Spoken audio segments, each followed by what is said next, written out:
Halló! Let's go!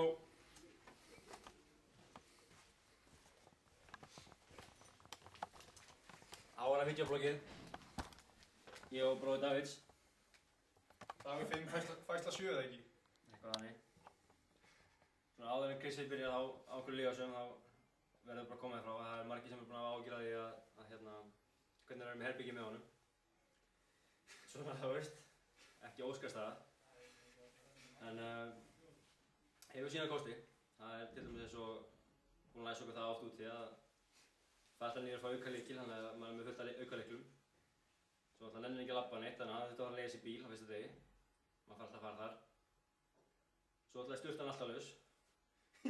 Svo kemst sturtu hverja saman, þannig að það er mjög gott. Hvað var meira sem ætlum að ræða? Það var eitthvað annað sko. Ég ætlum að ræða mannferðarnar by far eða ekki? Já.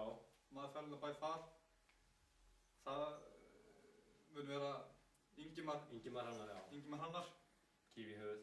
Kífi í höfuð. Ali búinn að fara að gera svona kostum. Búinn að fara inn út úr skápnum í hörni og ekki alltaf til þeirri merkingu, það?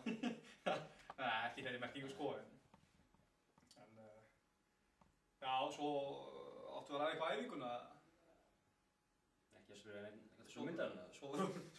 Svo var ungi gamlir á hann eða ekki? Já, það var ungi gamlir á hann. Til að gera langi svo stutta þá fór sá leikur 3-3 og ég og Pétur Flók Gunnars báður í gömlum og skoðum við sikkert markið. Já, það gerist ekki hvern degi. Það gerist ekki hvern degi sko. En það var náttúrulega það sem gerist í morgun, eða ekki? Þannig að agalega óopinn. Hvað? Fjóla. Fjóla gamli! Já, svo var það já. Já. Það er kannski best að þú segir frá því.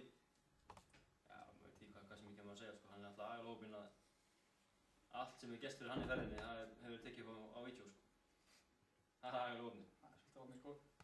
Og svo vittum við ekki náttúrulega hvað verður klipptið inn í og svona, það verður bara að sjá til hvað hann leifir sko. Hann vildi vist ekki vera YouTube sensation. Nei, eðlilega. Með 5 miljón views. Var það eitthvað lokapunktur? Lokapunktur, ég veit það ekki, nei. Það er ekki alveg gott það. Ég veit það.